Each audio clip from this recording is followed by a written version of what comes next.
Hi, everybody. I'm Blayne Gilmer, and welcome to another edition of Bulldog Illustrated's The Inside Slant. This is the week that we've all been waiting for. It is Alabama week, and here to bring everything in with me once again is my co-host, Tavarres King. Tavarres, how's it going tonight, man? What's up, brother? You doing all right?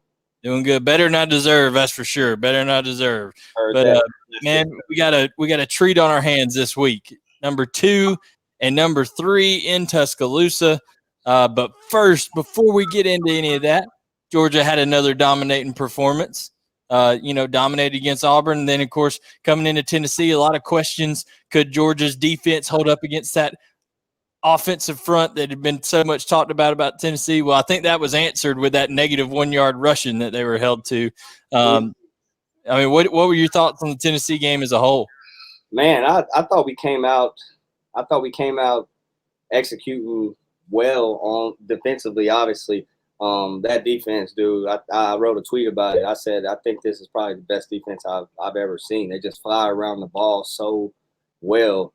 No matter what package is in there, which is what's crazy. Whether you got dime or nickel or whatever, it doesn't matter. Those guys are getting to the rock. So that was the most incredible thing that I took from the game was that those guys are the junkyard dogs are back for sure.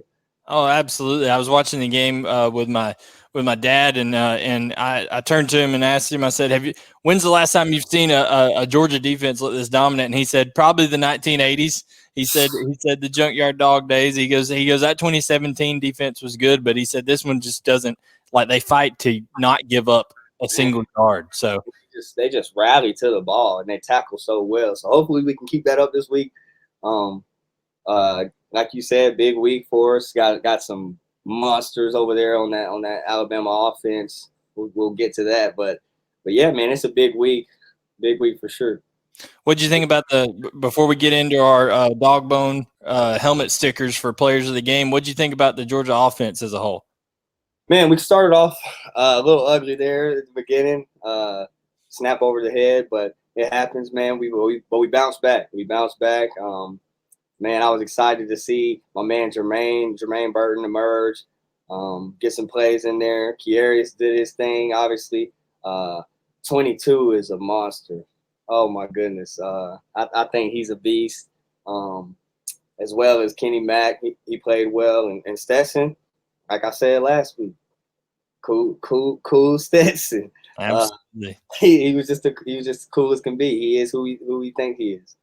Yeah, Stetson Bennett. Kirby Smart said that in his press conference this week. Somebody asked him, if now that he's in a position of leadership, does he act any different? And he said, no, Stetson is who he is. And you can see every week after the games, Tyson Campbell, other guys on defense coming up, calling him the mailman during his post game and all that, because they love him. They love the kind of guy he is and how that translates to the field.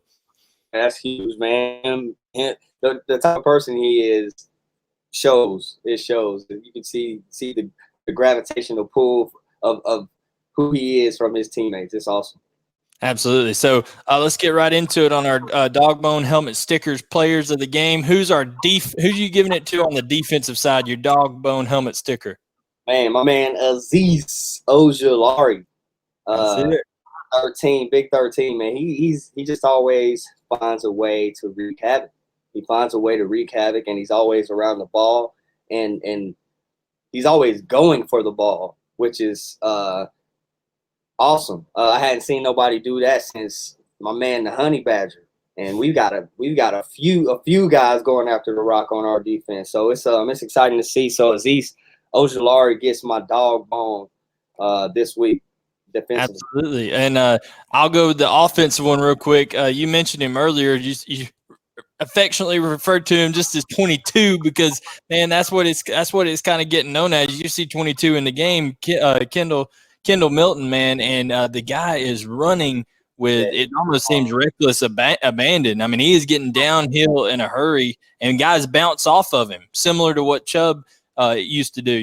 Guys just bouncing off those big legs of his. Right, that one run looked like a Chubb run, bro. He stayed up, used his hands. I was like, this guy, he's special. So I'm excited to see how we continue to use him figure out ways to get him the ball as well. Absolutely. So we got Azeez Ojulari on defense, Kendall Milton on offense, and for our special teams, we kind of said we got to go with some co-players of the week this week. So who's your dog bone on special teams go to? Man, so it's hard, obviously, not to give it to our punter. Jake does an awesome job every week. Yeah, he does an awesome job every week. But this week, man, I'm gonna go with Kenny Mack. That KOR team, they're killing it, man. Every week we're starting with good field position every single week. So if we can continue to do that, we'll be successful.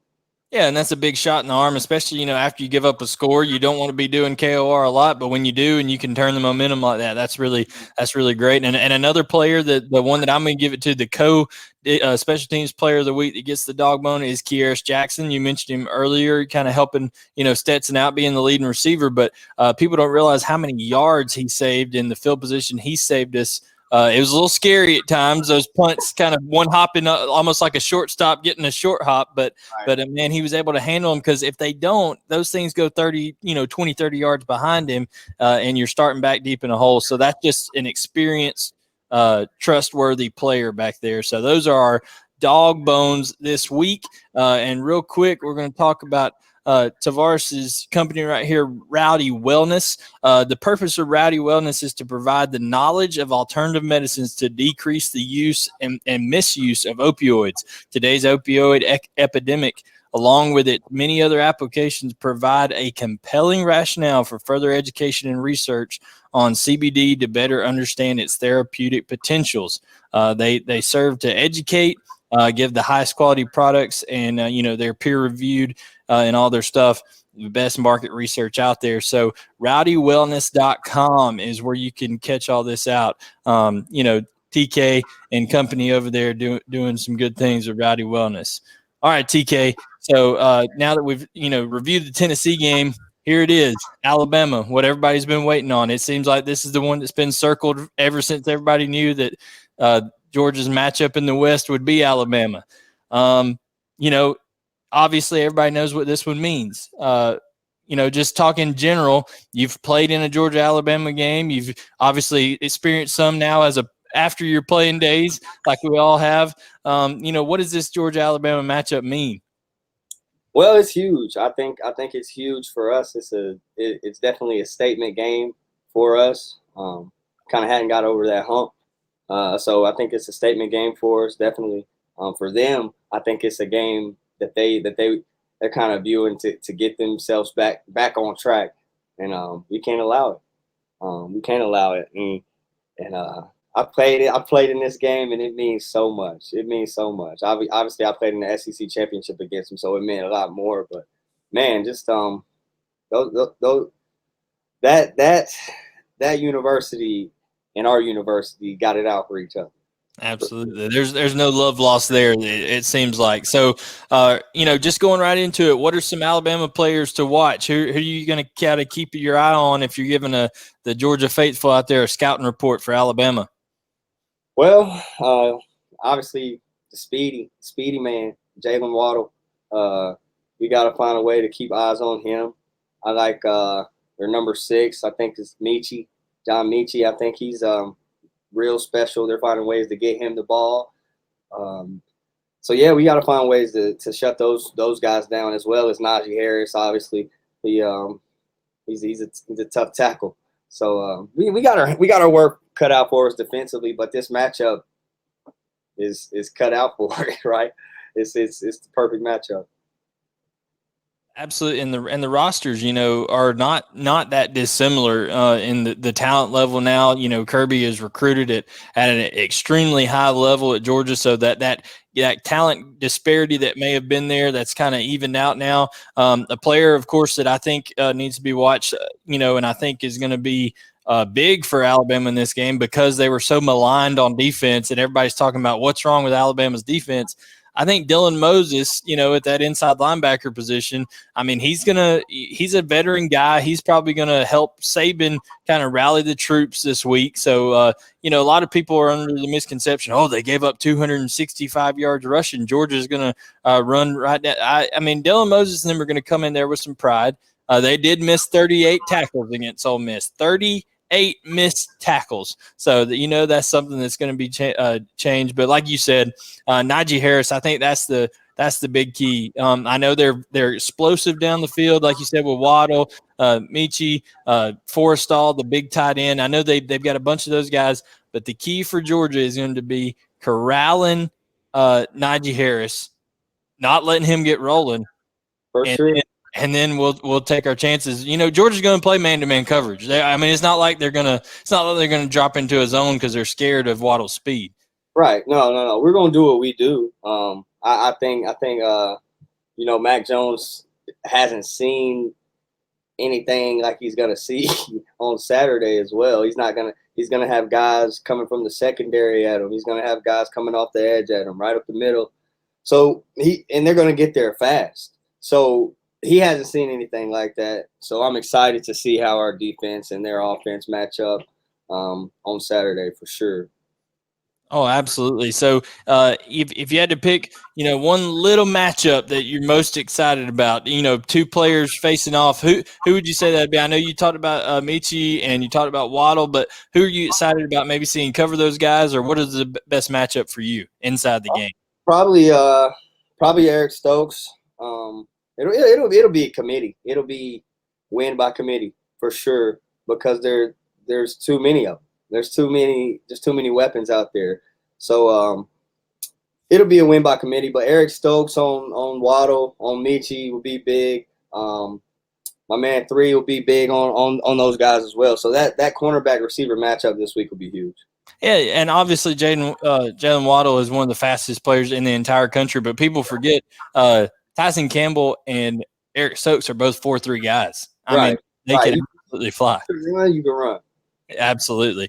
So it's going to be all about, competing there at the end. The matchup that I am really excited to see is I want to see how the Alabama linebacking core matches up on not only Trey McKitty, but I would like to see some Darnell Washington in there, some John Fitzpatrick. I think Alabama's secondary is going to be pretty well matched up with our receivers, but I would like to see us, especially with Jordan Battle, their safety getting the targeting penalty and being out. I'd like to see us use those big bodies over the middle, see Georgia do that early and see what happens there. So that is, that's what I'm trying to see, the key matchup there.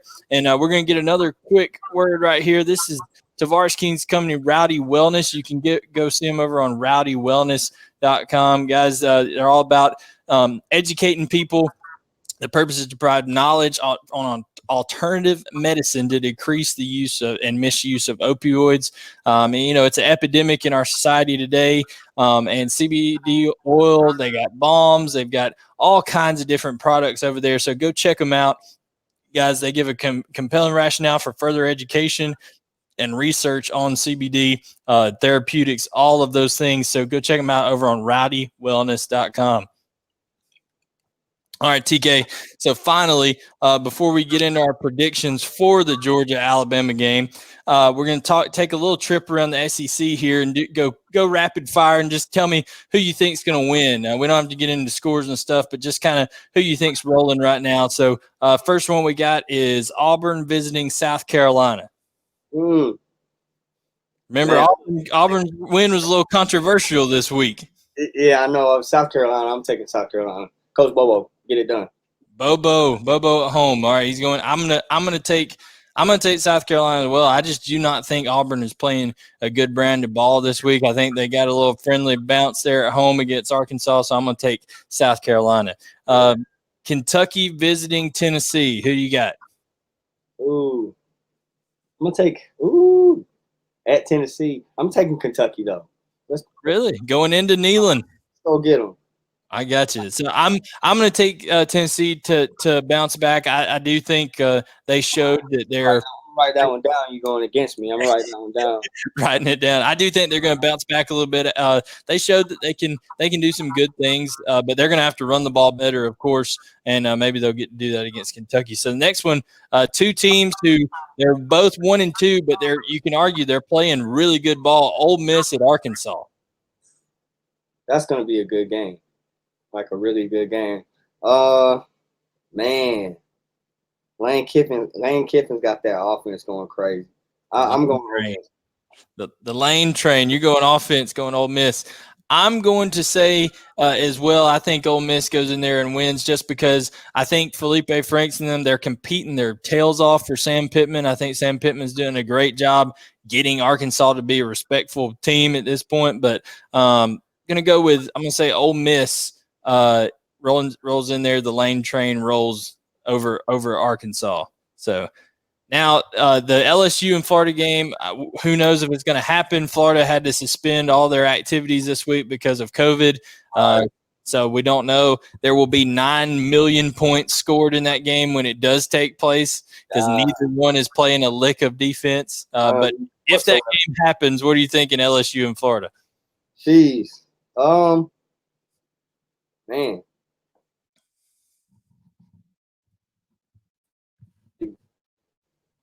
Florida. That's Florida. You going with Florida? I think UF takes it.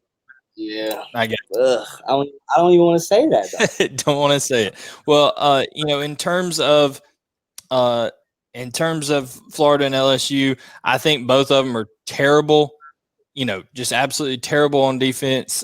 Neither one of them take very much pride on that side of the ball. But I just think LSU lost way more talent last year, and Florida will outscore them in the end. So I'm going to go Florida as well. Then you got Jimbo Fisher and Texas A&M coming off beating Florida, going to Mississippi State. Who you got?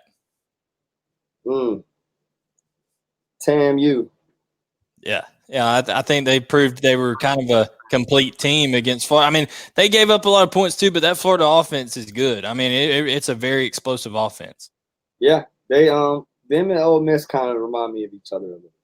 Absolutely. There was 80-something points scored in that game when they played earlier this year too. So it could be very similar to that LSU game. And then finally, the Vanderbilt and Missouri game has officially been postponed because of COVID. So it's Vanderbilt has like less than 60 players right now because of the COVID. They don't have enough scholarship players, so it's been moved.